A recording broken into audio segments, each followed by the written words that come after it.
നമസ്കാരം, മഹാത്മാ ന്യൂസിലേക്ക് സ്വാഗതം. ഇന്ന് നമ്മുടെ വിശിഷ്ട അതിഥിയെ എത്തിയിരിക്കുന്നത് കരമന NSS കോളേജിലെ മേധാവിയായിട്ടുള്ള വൃന്ദ ടീച്ചറാണ്.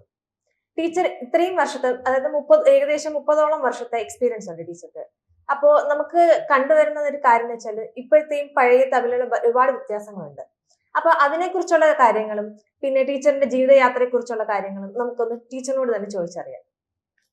നമസ്കാരം ടീച്ചർ. നമസ്കാരം. ടീച്ചർ എന്തുകൊണ്ടാണ് ഫിസിക്കൽ എഡ്യൂക്കേഷനിലോട്ട് വരാനായിട്ടുള്ള കാരണം?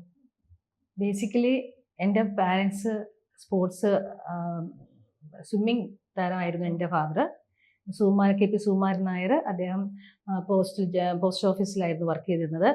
അദ്ദേഹം വളരെ നല്ലൊരു സ്പോർട്സ് പേഴ്സൺ ആയിരുന്നു. ഒപ്പം എൻ്റെ സഹോദരന്മാരും എല്ലാവരും സ്പോർട്സിലായിരുന്നു. ഏക മകളായിട്ട് കൂടി എൻ്റെ അച്ഛൻ എന്നെ സ്പോർട്സിലേക്ക് കൊണ്ടെത്തിക്കുകയാണ് ചെയ്തത്. ഡാൻസ് ആയിരുന്നു എനിക്ക് പ്രിയം. പക്ഷേ അച്ഛൻ്റെ ആഗ്രഹം സ്പോർട്സിലേക്കായത് കാരണം ഞാൻ സ്പോർട്സ് ഓപ്റ്റ് ചെയ്യുകയും ചെറുതിലെ, അതായത് 4ാം ക്ലാസ് മുതൽ തന്നെ ഞാൻ ഹോക്കി പ്രാക്ടീസ് ചെയ്യാൻ ചെയ്യുമായിരുന്നു. ടീച്ചറിന്റെ ഒരു റോൾ മോഡൽ അല്ലെങ്കിൽ ഇൻസ്പിറേഷൻ ആരായിരുന്നു ഈ ജേർണിയിലോട്ട് വരാനായിട്ട്, അല്ലെങ്കിൽ സ്പോർട്സിലോട്ട് വരാനായിട്ട്? അന്ന് കുഞ്ഞിലെ നമുക്ക് ഈ റോൾ മോഡലിനെ കുറിച്ചൊന്നും വലിയ ഗ്രാഹ്യമൊന്നുമില്ല. പക്ഷേ വളരും തോറും എൻ്റെ രണ്ടാമത്തെ ബ്രദറുണ്ട്, ഹോക്കി പ്ലെയർ ആണ്. അദ്ദേഹമായിരുന്നു ശരിക്കും പറഞ്ഞാൽ എൻ്റെ ഒരു റോൾ മോഡൽ. കാരണം പുള്ളിയായിരുന്നു എന്നെ കൈപിടിച്ച് ഹോക്കിയിലേക്ക് കൊണ്ടുവന്നത്. അതിലൂടെ എൻ്റെ ജീവിതം മറിയുകയായിരുന്നു ചെയ്തത്. ഈ പണ്ട് കാലത്ത് ഈ സ്പോർട്സിലോട്ട് പോകാനായിട്ട് ഭയങ്കര പാടായിരുന്നു. അപ്പൊ അതുപോലെ തന്നെ വളരെ കുറച്ചു പേർക്ക് ഇങ്ങനെയുള്ള ഓപ്പർച്യൂണിറ്റീസ് കിട്ടിയിട്ടുണ്ട്. പക്ഷെ ഇപ്പോൾ എല്ലാവർക്കും ഓരോ ഓപ്പർച്യൂണിറ്റീസ് പെട്ടെന്ന് കിട്ടുന്നുണ്ട്. അതിന്റെ ഒരു വ്യത്യാസം എന്തായിരിക്കും? പണ്ട് കാലത്ത് ഈ സ്പോർട്സിലൊക്കെ പോകുന്നതെന്ന് പറഞ്ഞാൽ വളരെ ഒരു മോശം പ്രവണതയായിട്ടാണ് കണ്ടുവന്നിരുന്നത്. കാരണം ഡാൻസ് ഓക്കെ, പക്ഷെ സ്പോർട്സിൽ പോകുന്ന പെൺകുട്ടികൾ അത്ര ശരിയല്ല എന്നൊക്കെയുള്ള ധാരണകളുണ്ടായിരുന്നു. മാത്രമല്ല അത് ഫിസിയോളജിക്കലി ചില പ്രശ്നങ്ങളൊക്കെ ഉണ്ടാകുമെന്നൊക്കെ തെറ്റിദ്ധാരണകൾ പഴയ കാലത്തുള്ള ആൾക്കാർക്കുണ്ടായിരുന്നു. പക്ഷെ അത് പോകെ അങ്ങനെ അല്ല. ഈ ഫിറ്റ്നസിന്റെ ഒരു ഭാഗം കൂടിയാണ് സ്പോർട്സ് എന്ന് ജനം മനസ്സിലാക്കി തുടങ്ങിയതോടുകൂടെ ആൾക്കാർ സ്പോർട്സിലേക്ക് കൂടുതൽ വരാൻ തുടങ്ങി. അപ്പോ ടീച്ചർക്ക് ഇപ്പോൾ കണ്ടുവരുന്ന കുട്ടികളിലെ എന്തൊക്കെ മാറ്റങ്ങളാണ് പണ്ടത്തെ നിന്ന് തോന്നുന്നത്?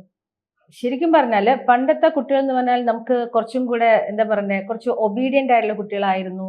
നമ്മൾ പറയുന്ന കാര്യങ്ങൾ അവർ അക്സെപ്റ്റ് ചെയ്യുന്നുണ്ട്. ഈവൻ ഞങ്ങളുടെ കാലത്ത് പോലും സ്കൂളിൽ പോയി കഴിഞ്ഞാൽ എന്തെങ്കിലും തെറ്റ് കാണിച്ച ടീച്ചേഴ്സ് ശിക്ഷിക്കും, അല്ലേ, അടിക്കും. അടിയൊക്കെ കിട്ടിയാൽ നമ്മൾ വീട്ടിൽ വന്ന് പറയത്തില്ല. കാരണം വീട്ടിൽ വന്ന് പറയാൻ 2 അടി കൂടുതൽ കിട്ടും നമുക്ക്. ഇന്ന് അങ്ങനെയല്ല, കാലം മാറി. നമ്മൾ കുട്ടികളെ കൈവയ്ക്കുകയാണെങ്കിൽ നാളെ ആ ടീച്ചർക്കെതിരെയാണ് പരാതി വരുന്നത്. അപ്പൊ അങ്ങനെ വരുമ്പോഴത്തേക്ക് ഞങ്ങൾക്കും ബുദ്ധിമുട്ട് തന്നെയാണ് കുട്ടികളെ കൈകാര്യം ചെയ്യാനായിട്ട്. കാരണം തെറ്റ് ചെയ്യുന്നവനെ തെറ്റിൽ നിന്ന് മാറ്റാൻ വേണ്ടിയിട്ടാണ് നമ്മൾ ശാസിക്കുന്നത്. അതായത് സ്വന്തം കുട്ടികളാണെന്നുള്ള വിചാരണയിലാണ് നമ്മൾ അവരെ ശാസിക്കുമ്പോൾ അത് പാരൻസിന് ബുദ്ധിമുട്ടായിട്ട് വരുന്നു. അപ്പൊ പിന്നെ നമ്മളെന്ത് ചെയ്യും? നമ്മൾ മിണ്ടാണ്ട് ഇരിക്കുക തന്നെ ചെയ്യാൻ പറ്റത്തുള്ളൂ. കാരണം കൂടുതൽ നമ്മൾ പോയി കഴിഞ്ഞാൽ അത് വേറൊരു രീതിയിലേക്കായിരിക്കും നമുക്ക് അത് ബുദ്ധിമുട്ടായിട്ട് വരും ടീച്ചേഴ്സിന്. മാത്രമല്ല പണ്ടുള്ള കുട്ടികളിൽ തന്നെ ടീച്ചേഴ്സിന് തന്നെ ഒരു ബഹുമാനം ഉണ്ടായിരുന്നു, നമ്മളോട് അത്രയും അറ്റാച്ച്മെന്റ് ഉണ്ടായിരുന്നു. അവർക്ക് ഒരു അമ്മ ഫീലാണ് കുട്ടികൾക്ക്. പക്ഷെ ഇന്നത്തെ ജനറേഷൻ അങ്ങനെ അല്ല. അവര് ടീച്ചേഴ്സിനെ പോലും കാണുന്നത് വേറൊരു ആംഗിലൂടെയാണ്. നമുക്ക് ക്ലാസ് റൂമിൽ പോയി നിൽക്കുമ്പോൾ ഞങ്ങൾക്ക് ബുദ്ധിമുട്ട് അത് ഫീൽ ചെയ്യാറുണ്ട് പലതരത്തിലും. സപ്പോസ് ഞാനിപ്പോൾ വർക്ക് ചെയ്ത വിമൻസ് കോളേജ് ആണ്. ഇടയ്ക്ക് കുറച്ച് നാൾ ഞാൻ ആർട്സ് ആൻഡ് ബോയ്സിന്റെ കോളേജിലും കൂടെ വർക്ക് ചെയ്തിട്ടുണ്ട്. അപ്പൊ ആ ഡിഫറൻസ് നമുക്ക് മനസ്സിലാവും. പക്ഷെ ബോയ്സ് മോശം എന്നല്ല പറയുന്നത്, നല്ല കുട്ടികളും ഉണ്ട്, വളരെ നല്ല കുട്ടികളുണ്ട്. പക്ഷെ ചില ആൾക്കാർ, കാരണം ഇന്ന് കുട്ടികളുടെ സ്വഭാവത്തിൽ ഒരുപാട് വ്യത്യാസം വന്നിട്ടുണ്ട്. കാരണം നമുക്കറിയാമല്ലോ, എല്ലാവർക്കും അറിയാവുന്നത് പോലെ തന്നെയാണ് ഡ്രഗ്സ് എന്ന് പറഞ്ഞ സംഭവം. ഈ നമ്മുടെ മുമ്പിലിരിക്കുന്ന കുട്ടികൾ ഇതിന്റെ അടിമയാണോ ഇല്ലയോ നമുക്ക് അറിയത്തില്ല. അവരുടെ നമ്മളോടുള്ള റിയാക്ഷൻസ്, കാരണം എന്തെങ്കിലും നമ്മൾ പറഞ്ഞു കഴിഞ്ഞാൽ കുട്ടികൾ വളരെ മോശമായിട്ടായിരിക്കും ടീച്ചേഴ്സിനോട് ബിഹേവ് ചെയ്യുന്നത്.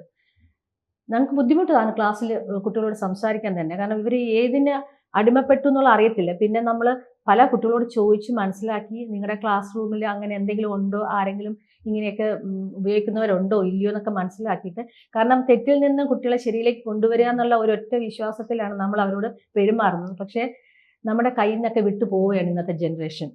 അത് തിരിച്ചു കൊണ്ടുവരണമെന്നുണ്ടെങ്കിൽ തീർച്ചയായിട്ടും സ്പോർട്സ് കമ്പൽസറി ആക്കണമെന്നാണ് ഞാൻ പറയുന്നത്. എല്ലാ കുട്ടികൾക്കും കമ്പൽസറി സ്പോർട്സ് കൊടുക്കണം.